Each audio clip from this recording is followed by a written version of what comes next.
അതിനിടയിൽ ഒരുമാതിരി പരട്ട ശാന്തിക്കാരന്റെ കോണാനായിട്ട് വന്നാലുണ്ടല്ലോ.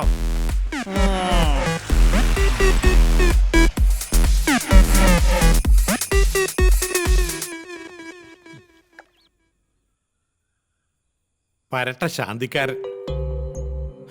അമ്മ പറഞ്ഞത് ശരിയാ. നമുക്ക് ശാന്തിയെ പറഞ്ഞിട്ടുള്ളൂ. ഒരു പരസ്പര ബഹുമാനം പോലും ഇല്ലാത്ത ആൾക്കാരാ പുറത്ത്. ഉണ്ണിയെ നാളെ മുതൽ നീ അമ്പലത്തിൽ പോയാ മതി. അത് ഞാൻ തീരുമാനിച്ചു അമ്മേ. പൂജാരിയെ വന്ദിക്കാത്തവൻ ദൈവത്തെ നിന്ദിക്കുന്നവനാ. ഏട്ടൻ ആ കുട്ടിയെ ചെന്നൊന്ന് കാണണം.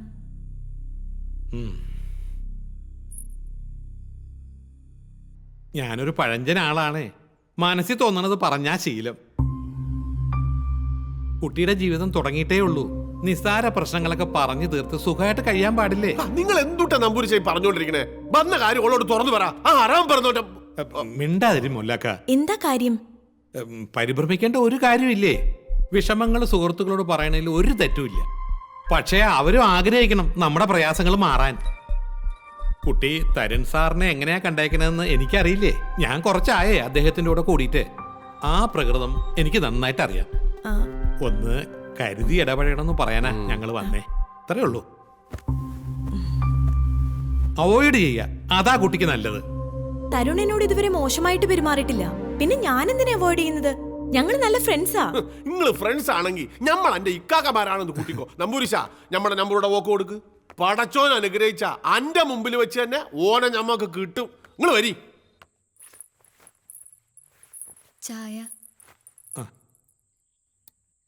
കുട്ടിയെ, ഇന്ന് ഞാൻ ആ ദിയയെ കണ്ടിരുന്നു. തരുണിന്റെ അഭ്യാസം ഒന്നും അവിടെ ചെലവാവില്ല. താൻ പറഞ്ഞുകൊണ്ട് മാത്രമാ ഞാൻ ആ കുട്ടിയെ കണ്ട് സംസാരിക്കാൻ പോയേ. മനസ്സുള്ളതെല്ലാം പറഞ്ഞപ്പോ എന്തൊരാശ്വാസം.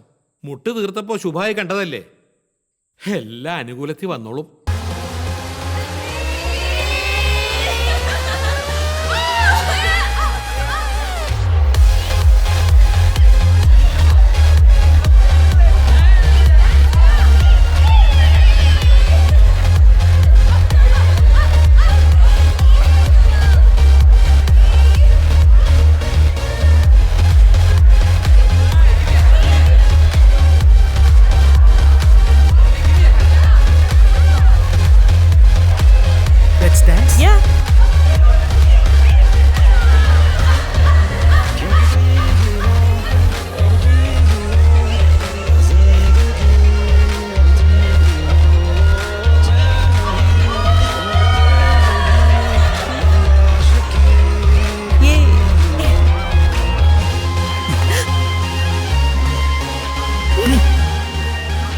അന്നേ തിരുമേനി പറഞ്ഞതാ നിന്റെ അടുത്ത് കെയർഫുൾ ആവണമെന്ന്.